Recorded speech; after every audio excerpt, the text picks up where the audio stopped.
2026 சட்டப்பேரவை தேர்தல் என்பது தமிழக தேர்தல் அரசியல் வரலாற்றில் ஒரு மிகப்பெரிய ஒரு மாற்றத்தை கொடுத்திருக்கிறது அப்படின்னு தான் நம்ம பார்க்குறோம். தமிழக வெற்றிக் கழகத்தை தொடங்கி 2 ஆண்டுகளிலே ஒரு மகத்தான வெற்றியை பெற்று ஆட்சி அதிகாரத்திற்கு வரக்கூடிய வாய்ப்பை மக்கள் உருவாக்கினாலும் தமிழக வெற்றிக் கழக தலைவர் விஜய் முதலமைச்சராக பொறுப்பேற்பதில் பெரும் சிக்கல் இருக்கிறது அப்படிங்கிறது தான் இன்று வரையிலான நிலைமையாக இருக்கிறது.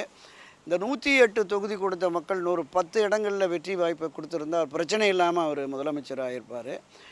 108 இடங்கள். இதை தாண்டி திராவிட முன்னேற்றக் கழகத்துக்கு ஒரு 74, அண்ணா திராவிட முன்னேற்றக் கழகம் 47 என்று எதிர்க்கட்சியும் ஒரு வலிமையான எதிர்க்கட்சி என்கிற நிலைப்பாட்டை மக்கள் கொடுத்திருக்கிறார்கள்.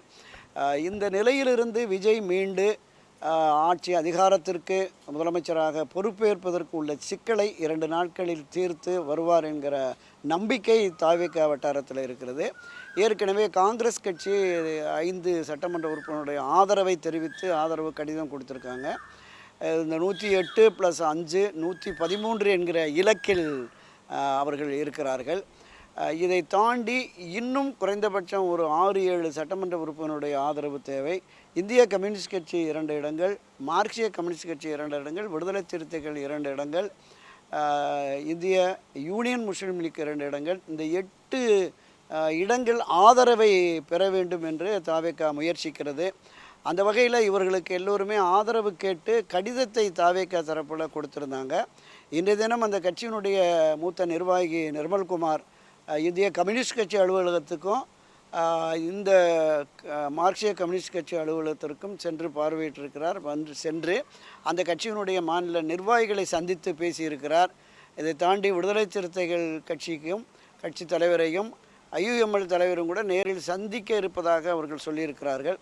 இவர்கள் ஆதரவு இருந்தால் இது ஒரு 8, அது ஒரு 113, நிச்சயமாக அதிகமான ஆதரவோடு அவர் விஜய் ஆட்சி அமைக்கலாம்.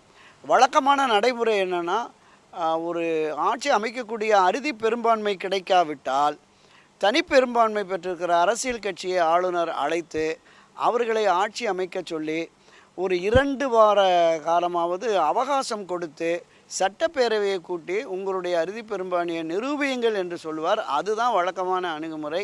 அந்த நடைமுறை அடிப்படையில் தான் தாவேகாவினுடைய சட்டமன்ற குழு தலைவராக திரு விஜய் அவர்களை தேர்ந்தெடுத்த உடனே ஆளுநரை சந்தித்து இந்த வேண்டுகோள் கடிதத்தை வைத்தார்கள்.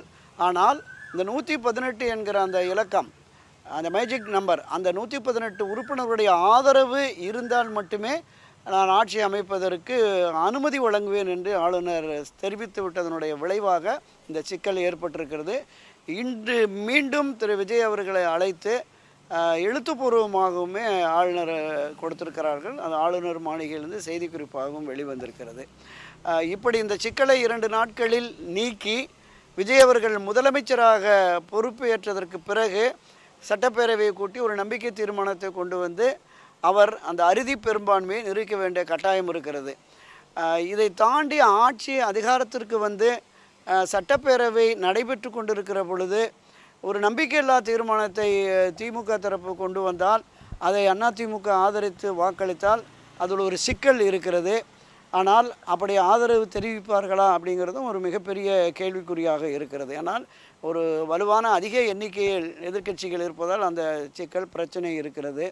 அதில் 1-2 வாக்குகள், ஒரு வாக்கு வித்தியாசத்தில் ஆட்சி இழப்புக்கான ஒரு சூழல் வரும் என்றால் பேரவைத் தலைவராக இருக்கிற சபாநாயகர் அவர்கள் அவர் தனக்கு ஆட்சி கட்சிக்கு ஆதரவான வாக்கு அளித்து அந்த ஆட்சியை காப்பாற்றலாம். இந்த அணுகுமுறை நடைமுறை என்பது காலங்காலமாக நடைபெற்று வருகிறது. இதை தாண்டி ஒரு நம்பிக்கையில்லா தீர்மானம் வருகிற பொழுது திமுக எடுக்கிற நிலைப்பாட்டுக்கு அதிமுக ஒப்புக்கொள்ளாமல் அவர்கள் வெளிநடப்பு செய்துவிட்டால் பேரவையில் இருக்கிற உறுப்பினர்களில் ஆட்சி கட்சிக்கு அதிகமான வாக்குகள் கிடைத்து இந்த ஆட்சி தொடர்வதற்கான வாய்ப்பு இருக்கிறது. ஸோ எந்த மாதிரியான அணுகுமுறைகளை சட்டமன்றத்தில் இந்த 2 திராவிட கட்சிகளும் கடைபிடிப்பார்கள் என்பதை நம்ம ஆட்சி நடைபெறுகிற பொழுது பார்க்கலாம். ஆனால் திரு விஜய் அவர்கள் நிறைய சிக்கல்களை, நிறைய பிரச்சனைகளை எதிர்கொள்ள தொடங்கிவிட்டார் என்று தான் நாம் பார்க்க வேண்டும்.